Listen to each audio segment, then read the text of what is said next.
Hey everybody, it's Stacie Duffy here, your Denver Metro real estate resource, and sorry about all the stuff in the back. I've bought some staging supplies from IKEA for one of my listings. So anyway, one thing I wanted to talk about today, and this is really for new agents, is time management, which in this business can be very, very tough.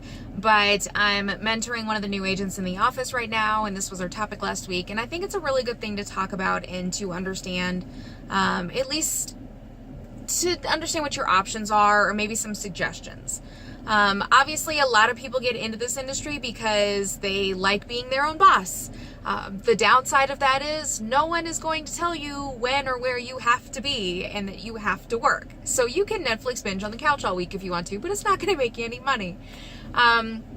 So you really have to be self-disciplined, but I'm a huge fan of time blocking, and I essentially live in my calendar, and I'm just going to talk about what works for me. I think you have to find something that works for you, but what really works for me is my Google Calendar. Everything that I do goes in there, and it's not just the things that I need to do for this day, this week, next week, whatever, and planning my appointments and such, but it's blocking out 3 nights during the week for just being at home with my husband and cooking dinner with my family.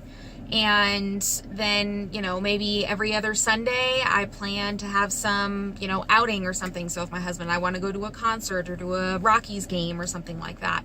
So planning time for your loved ones is very important. And if you haven't watched the Big Rocks video, just Google Big Rocks. There's YouTube videos and articles and stuff about it.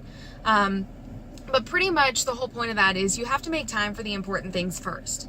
So don't be afraid to block that out in your calendar. And if someone were to call you and say, hey, I want to go look at this house, you say, you know what, I appreciate the call. I'd be happy to show it to you, but I already have another appointment booked for that time. Maybe I could show it to you before that or after that or the next afternoon or something like that. Make sure you make time for the important things in your life. That's rule number 1.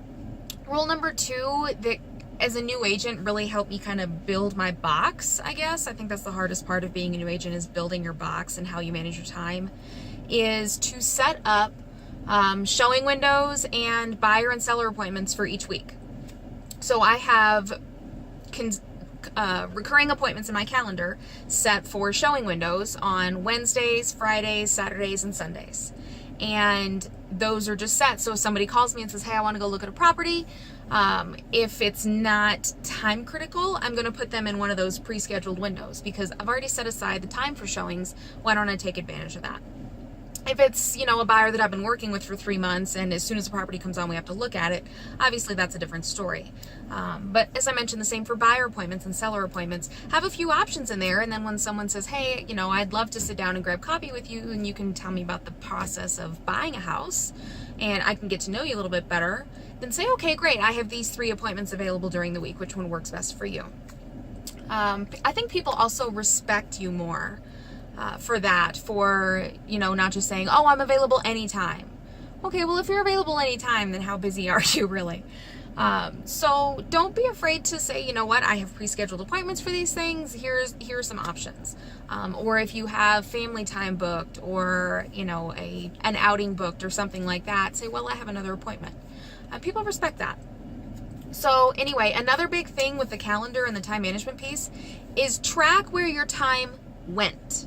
Not just where you plan to spend it, but things happen. Fire drills come up and emergencies and this, buyer has to see this house right away, or the storage unit is numbered wrong on something you have under contract and you have to take an hour and call the HOA and fix all that. I mean, little things like that, whether they're transactional or even home stuff. If you, have to take the dog to the vet because something happened, track where your time went. And I think that is huge in my world, because that really taught me, okay, where is all this magical time disappearing to at the end of the day when I felt like I had a crazy day, but I felt like I didn't accomplish a whole lot? What happened? Okay, well, I can go back in my calendar and say, okay, well, here's where the time went.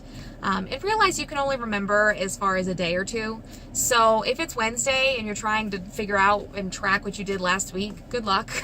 At least I can't remember back that far. I've got so many things going on in my head. So at the end of each day, or at least every other day, I try to sit down and go in my Google Calendar and put in my time. And I even color code my time, as far as whether it's for family is one color, For work is another color. Drive time is another color. Prospecting hours are another color.